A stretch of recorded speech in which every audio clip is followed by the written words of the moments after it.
محترم سامعین کرام، آج کا واقعہ اصحاب اخدود یعنی خندق والوں کا ہے۔ قرآن پاک میں اصحاب اخدود کا تذکرہ موجود ہے۔ یہ واقعہ حضور صلی اللہ علیہ وسلم کی ولادت سے 70 سال پہلے کا ہے۔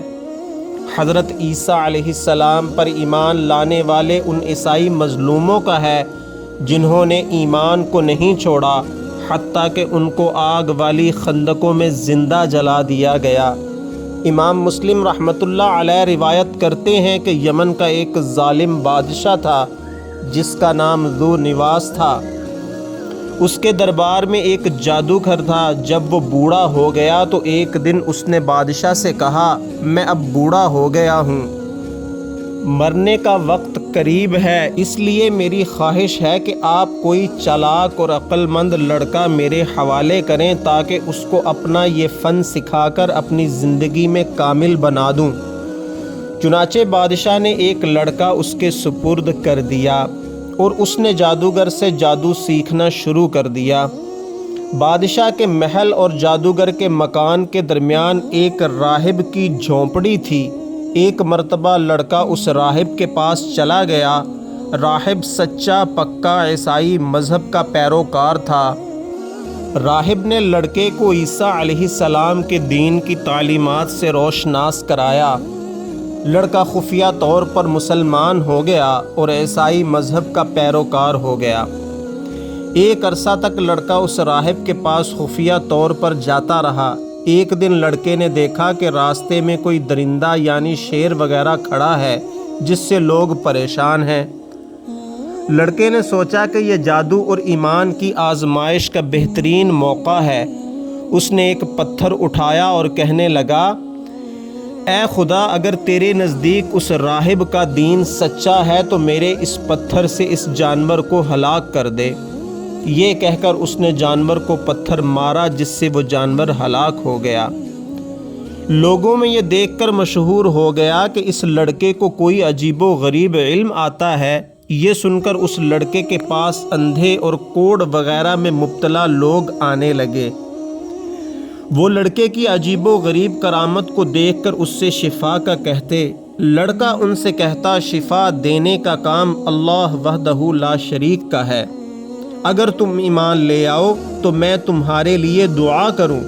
لوگ ایمان لے آتے، لڑکا اللہ کے فضل سے ان کو اچھا کر دیتا۔ آہستہ آہستہ یہ خبر درباریوں تک پہنچی۔ بادشاہ کا ایک درباری جو نابینا تھا وہ لڑکے کی شہرت سن کر بڑے تحفے تحائف لایا اور اپنی بینائی کے لوٹنے کی فرمائش کی۔ لڑکے نے اس سے بھی یہی کہا کہ اگر تم اللہ پر ایمان لے آؤ تو میں تمہارے لیے دعا کروں، شفا دینا تو اللہ کا کام ہے۔ وہ درباری بھی ایمان لے آیا۔ لڑکے نے اس کے لیے دعا کی، وہ ٹھیک ہو گیا۔ جب درباری دربار میں پہنچا تو بادشاہ نے خلاف توقع اس کی بینائی دیکھ کر تعجب کیا۔ بادشاہ نے کہا، اپنی بینائی واپس آنے کی حقیقت بیان کرو۔ درباری نے کہا، میرے رب نے مجھ کو شفا دی ہے۔ بادشاہ نے کہا، میرے علاوہ بھی تیرا کوئی بادشاہ ہے؟ درباری نے کہا، ہاں، اللہ تعالیٰ تیرا اور میرا دونوں کا رب ہے۔ بادشاہ نے اس کو طرح طرح کے عذاب میں مبتلا کیا۔ اس نے لڑکے کی کرامت کے بارے میں بتلا دیا۔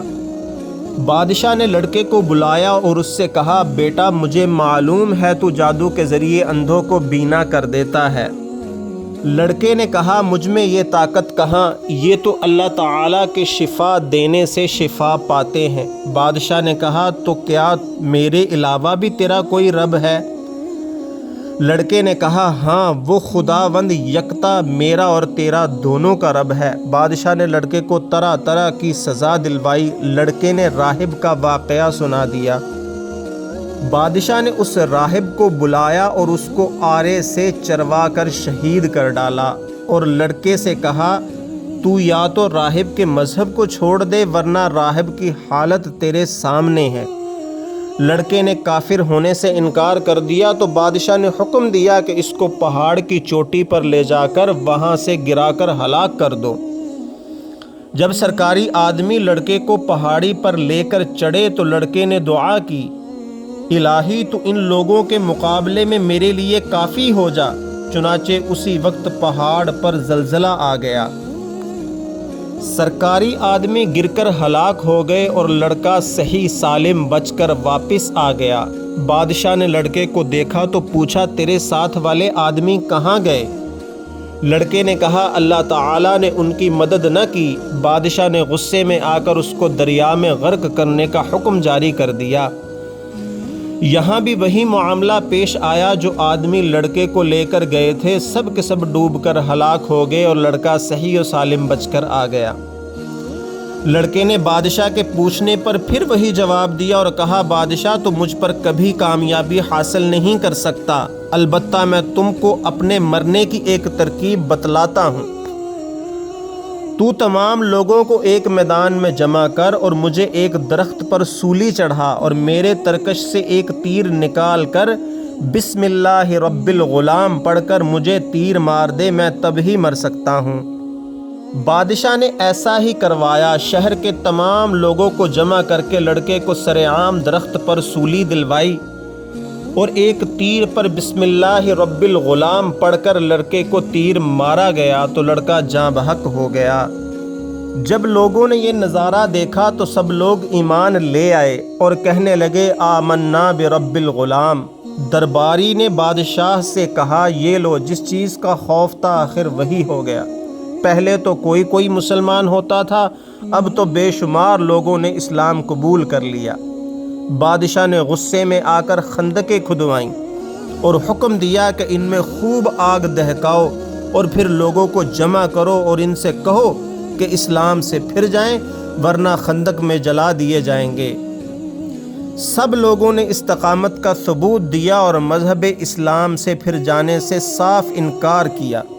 وہ ان خندقوں میں جلتے ہوئے شعلوں میں ڈالے جا رہے تھے، لیکن کوئی اسلام سے نہ ہٹتا۔ ایک مسلمان عورت جس کی گود میں دودھ پیتا بچہ تھا، جس کی وجہ سے وہ عورت تھوڑی دیر کے لیے جھجکی، جس پر بچہ فوراً بول اٹھا، اماں جان صبر کرو کیونکہ تم حق پر ہو، چنانچہ وہ بھی کود گئی۔ وہ ظالم بادشاہ اور اس کے درباری یہ نظارہ دیکھتے رہے، یہاں تک کہ تمام مسلمانوں کو دہکتی ہوئی خندقوں میں ڈال کر جلا دیا گیا، لیکن وہ سب لوگ اپنے ایمان پر پختہ رہے۔ اللہ تعالیٰ سے دعا ہے کہ اللہ تعالیٰ ہمیں بھی ایمان پر استقامت نصیب فرمائے، آمین یا رب العالمین۔